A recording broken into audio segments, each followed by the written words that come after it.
노동법 실무 146. 임박한 근로시간 단축, 실무 차원의 5가지 사전준비 포인트. 중앙경제 이슈 앤 리포트 2017년 12월 1일자 내용입니다. 작성 배경. 새 정부는 노동 존중과 차별 없는 공정사회를 핵심 국정과제의 하나로 삼고 있다. 새 정부 2년차인 내년 2018년에는 노동법제 측면에서 많은 변화가 있을 것으로 예상된다. 만약 여야 합의에 의한 법 개정이 되지 않을 때는 고용노동부의 지침 재개정이나 행정지도를 통해 이런 변화를 주도할 수도 있다. 대표적인 이슈가 바로 휴일을 포함한 주 52시간 근무제, 즉 근로시간 단축 문제이다. 근로시간 단축에 관해서는 이미 고용노동부가 행정해석 폐기 가능성을 언급한 적이 있으며 11월 국회에서는 여야 간사 사이에 잠정 합의안을 도출했으나 결국 시행 시기와 휴일 근로수당 등이 쟁점이 되며 막판 통과에는 실패했다. 이번에는 월간 HR 인사이트 2017년 12월 5에 실린 더원노무법인 김봉철 대표의 글을 인용하여 휴일 포함 주 52시간 근무제가 도입될 경우 기업에 미칠 영향과 기업의 사전준비 사항들을 정리해보았다. 1. 개정 예상 내용. 법 개정은 여야 합의가 필요하므로 어떤 형태로 확정될지 예단하기 어려우나 주당 실근로시간이 현재 노동부 기준인 68시간에서 52시간으로 줄어들 가능성이 높음.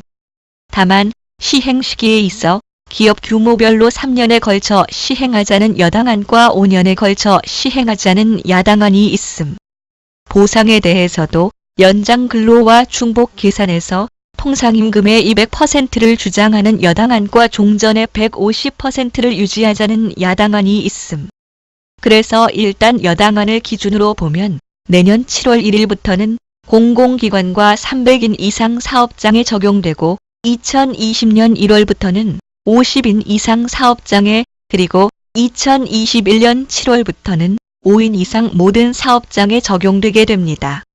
개인적인 생각으로는 주 68시간 근무는 노동부의 행정해석이 주된 원인이었기 때문에 행정해석만 바꾸면 될 텐데 뭘 이렇게 3년씩이나 끌어서 확산시키나 하는 생각은 듭니다만 68시간으로 굳어져온 오랜 관행을 일시에 바꾸라고 하기는 정부도 기업도 모두 부담이 될 수밖에 없을 거라는 이해가 됩니다. 2. 기업에 미칠 영향.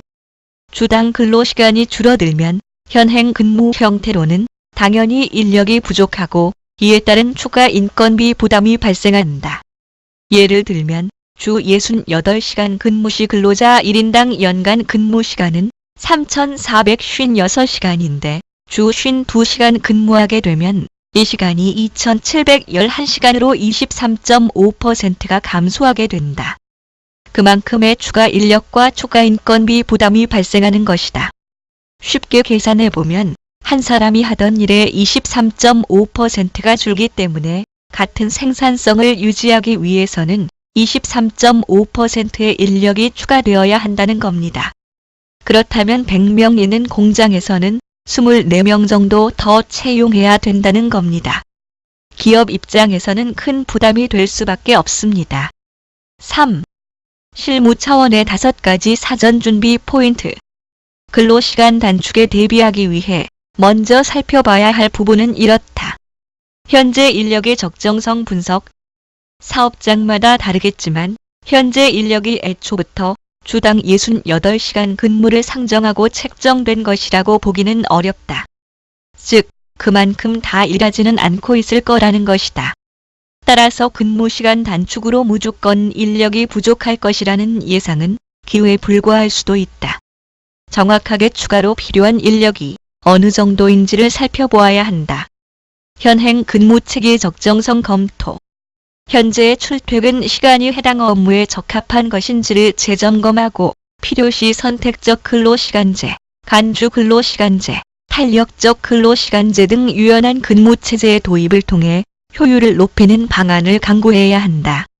이러한 유연 근무시간제는 사업 부문이나 부서별 특성에 따라 부분적으로 도입할 수도 있다. 현행 고용 형태 적절성 분석. 정규직과 비정규직, 비정규직 중에서도 기간제로 단순 이분화된 고용 형태를 취하는 사업장은 정규직이든 비정규직이든 필요 시간만 단시간 근무하는 또 다른 고용 형태를 도입함으로써 사각시간대의 업무를 커버할 수 있다. 필자의 의견은 시간제 근로자를 쓰자는 것인데 숙련도가 필요한 업무는 어려울 수도 있겠습니다.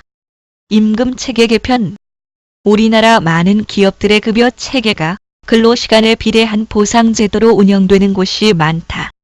앞으로는 근무시간보다는 직무가치나 성과 중심 급여 체계의 개발과 도입이 필요하고 특히 사무직에게는 향후 포괄임금제가 금지되는 경우에 대비하기 위해 임금체계의 개편이 기묘하며 생산직의 경우에도 시간급과 근로제공시간이라는 임금 계산 방식을 개선할 수 있도록 생산량이 반영된 신임금 체계의 연구가 필요하다.